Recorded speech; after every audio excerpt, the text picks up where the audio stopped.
Hey, guys, I'm back. Silly old Ferrari GTI forgot his microphone in college, so you all are going to listen to me again. No, I can't be bothered. Why do I do this to myself? I didn't even want to do the first two. As Tommy Wiseau said, 2 is fun, but 3 is a crowd. So Ferrari GTI, take it away. 10 hot hatchbacks you totally forgot about. Toyota Corolla T-Sport. A sleeper so good you've probably never heard of it. The Corolla T-Sport was the European equivalent to the US Corolla XRS. It used a 1.8 litre 2ZZ GE engine from the lowest release, and it produced 190 brake horsepower, which was enough to take on a Civic Type R. They were a bit soft in terms of handling, but a good suspension kit would fix that. It combined the savage NA power of a Civic with the day-to-day usability of a Golf GTI. It was the best hot hatchback in the real world. Alfa Romeo 145 Cloverleaf. You can never be a true petrolhead until you've owned an Alfa Romeo. That was wise words said by some wise person. This handsome little hatchback was light and full of might. Its 2 litre twin-spark engine produced an impressive 150 brake horsepower. It was full of fun, but realistically most of them have fallen apart, hence why there is not a lot of them around anymore. But if you do find one, they are excellent track cars. Honda Civic EK4. Probably the most well known out of all these hatchbacks, but with the old EG6, EK9 and most recently the EP3 taking all the spotlight, the poor EK4 has been left behind. With a 1.6 litre B16A2 engine, good enough for 160 brake horsepower, the EK4 is a very fast car. It was subtler than the EK9, which made it a much better daily. It also looks just as good as an EK9, and just as good in the Benz. The EK4 is a perfect E9 alternative. They can be had for about a third of the price. Suzuki Ignis Sport. The rally car that could. The oddly shaped Ignis Sport used a 1.5 litre engine producing 110 brake horsepower. Its light and nimble chassis meant that it was the bee's knees for rallying. It was the perfect tool for budding rallyists. Its engine was welcome to tuning, and the fan base is a big one. Pity it's overlooked by the mainstream. VW Polo GTI. Stop, there is a problem.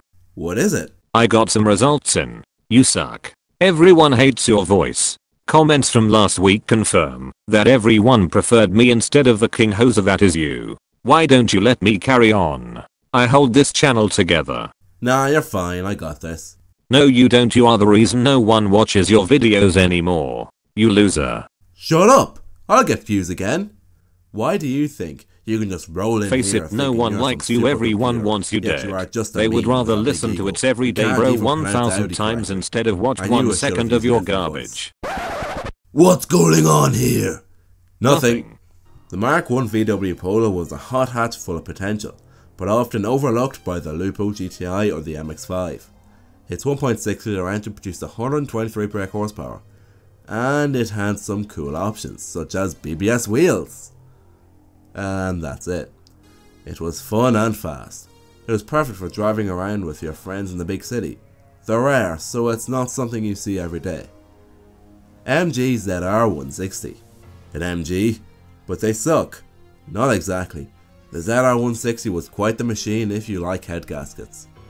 Its 1.8 litre engine produced 160 brake horsepower, and it had a variable valve timing system like VTEC. It had the looks, the guts, and the price to compare with the GTI and the Type R.